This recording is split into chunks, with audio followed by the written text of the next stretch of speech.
Excited to learn something new. You go downstairs, you get ready, you go to your closet, you open up the closet door to get your shoes on, and there's no shoes. And in fact, there's no shoes at all in your house because you don't have any. What would you do? How would that make you feel? Would you still walk through the snow in bare feet? Probably not.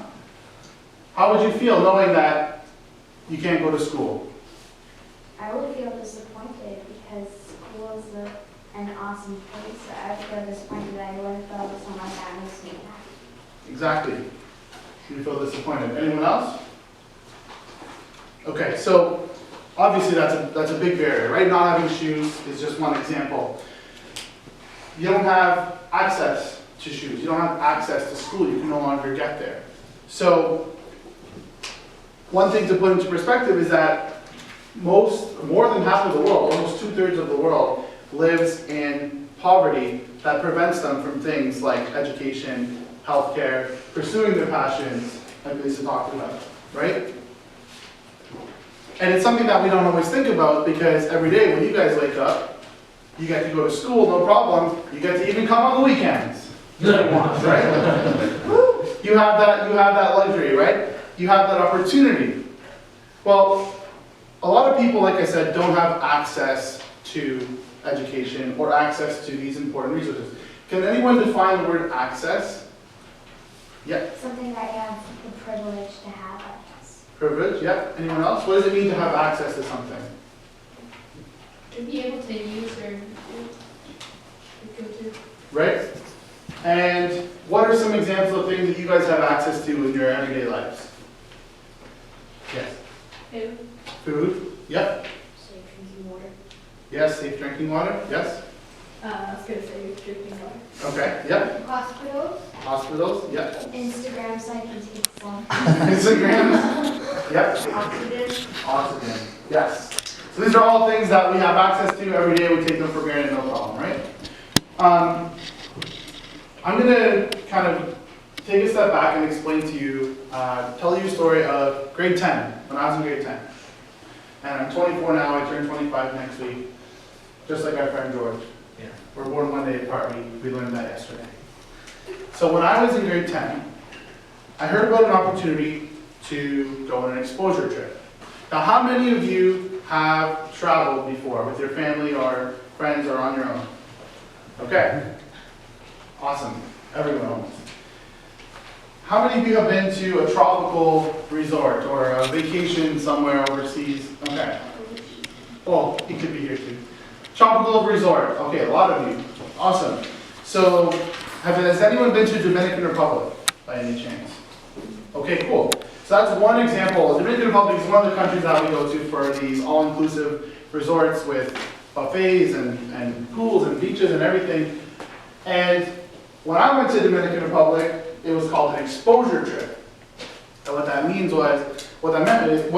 was we weren't going to be going to a resort at all. We were going to see what life is like for the rest of the people that live in Dominican Republic outside of the resort. So the real Dominican Republic, you could say. So just imagine, you arrive in Dominican Republic, you get off the plane, it's 32 degrees, you are wearing a sweater because you came from Toronto and it's freezing, super hot, and you're ready for the beach, you're ready to have fun. You get to your destination, you go to post a selfie on Instagram, and there's no Wi-Fi. Your phone doesn't work, and there's no Wi-Fi at all, anywhere. Later on in the evening, you go to put away your suitcase, and you go to turn on the light, but the light doesn't turn on. There's no electricity. So this is what life is actually like for a lot of people in Dominican Republic, even ones that have proper houses, right? So they just suddenly turn off the power sometimes in the evening to save money. They don't have access to electricity. It's being taken away from them. So on this Dominican Republic trip, what did we do? Well, we didn't go there to give out supplies. We went there to be exposed to what life is like, to see how we can help. We visited schools, we visited prisons, we visited churches, we visited the bateys where people live in tent communities. We visited the slums in the city, and we really witnessed this extreme poverty. So I'm going to ask you guys all quickly to stand up. Okay, so out of everyone here, I'm going to ask everyone, yeah, you 6 can remain standing, and everyone else can sit down. Okay, so see, on average, in countries like Dominican Republic, after grade 8, only this amount of people would continue on to high school. And if all of you guys will sit down except for Hayden, you'll see only about 1 of these people would actually pursue anything after even graduating high school, going to university or college. Thank you. So what I realized was these people are amazing people. They're super welcoming. They let us live in their houses. They cooked us meals. They welcomed us to their communities. They taught us songs. And they can't go to school. And they can't get a job. And there's no opportunities for them. The kids your age came up to us and asked us, teach us English. We want to practice. What can you show us that's at school? Do you have any books that you can leave with us? We want to learn. We want to speak English. We want to get a job.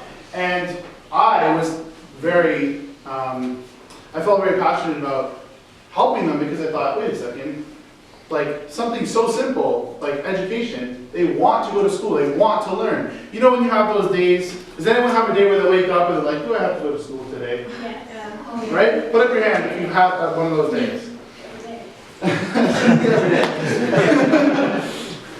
So, I thought, people here, like in Canada, my community, my own school, we're sitting there complaining about our homework or complaining that, there's traffic on the way to school. And these kids here will do anything to get an education. They really want to learn. So, of course, I thought, what could I do? What would you guys do in that situation where you're speaking to a student who's asking you for help, wanting to learn, wanting to go to school? What would you do? I would start small, try to raise awareness, raise money, because a lot of people don't realize that people live in extreme poverty. Exactly. So it's only sometimes when you go there yourself and you really see it that you know what to do. Anyone else? What would you do if you talk to a student your age? Yep. No? You forgot? Okay. Okay, awesome. Yep. I would probably try and teach them, I wouldn't try to teach them if I had any, if I had the textbooks like you had, I would probably help them out and loan them that or give it to them. Yeah, so try to share whatever you have. Exactly. So I decided, I'm in grade 10, I was about 16, I thought, you know what? There must be some charity out there doing something, right? You all think there's big charities, the government must be helping them. But we met all of these people who have never been helped at all in any way. There's no support in their community. So I thought, you know what, I should do something, I'm going to take action. And people told me, there's other organizations doing that, you can wait till you're a little bit older. But I thought, you know what, I met these people, I know what they need, I want to do something now. So as soon as I got home, this was actually the beginning of March in 2006, so it was almost exactly 9 years ago. I got home, I had the opportunity to present at my local church, and I told the story of the Dominican Republic. This is what the students asked for, this is what they're doing. I presented to thousands of people, which was very nerve-wracking because, again, I've never spoken at an event like that before. What I realized was that if you have one specific request and you decide to start small, exactly what you said, I decided to start small by collecting money for school uniforms. Does anyone wear a uniform to school here? Okay, so in Dominican Republic, even in Dominican Republic where they don't have a lot of resources, it's mandatory to have a school uniform to go to school. If you don't have money for a school uniform, you just don't go to school. Who thinks that's fair? Right, so you're being deprived of education because you don't have money for a school uniform. So what I did was, I stood up there, I presented my story, I sat outside in the hallway with a table, a little sign that had the word access on it, and I collected money. Now, I assumed, and my family assumed, that people would just be giving coins, whatever they had in their pocket. What ended up happening in the end, people were writing checks, people were asking about making large donations, people were giving us, 20s, 50s. What happened was we raised over $8,000 that weekend. And that was the go-ahead sign that I had to take action. So the message that I want to leave with you guys is that nothing bad will happen if you take action. You won't get hurt by taking action. By sitting back and not doing anything about it or waiting later on. Some of those students in the Dominican Republic, they may end up working on cutting sugarcane for a living and they miss that opportunity to go to school. So not waiting, taking action, even if it's going to be small. What I learned was that taking a risk, this is another lesson, taking a risk is the only way to grow. So by going on that trip in the first place, I was able to grow, I was able to learn about the world, and I was able to start an organization.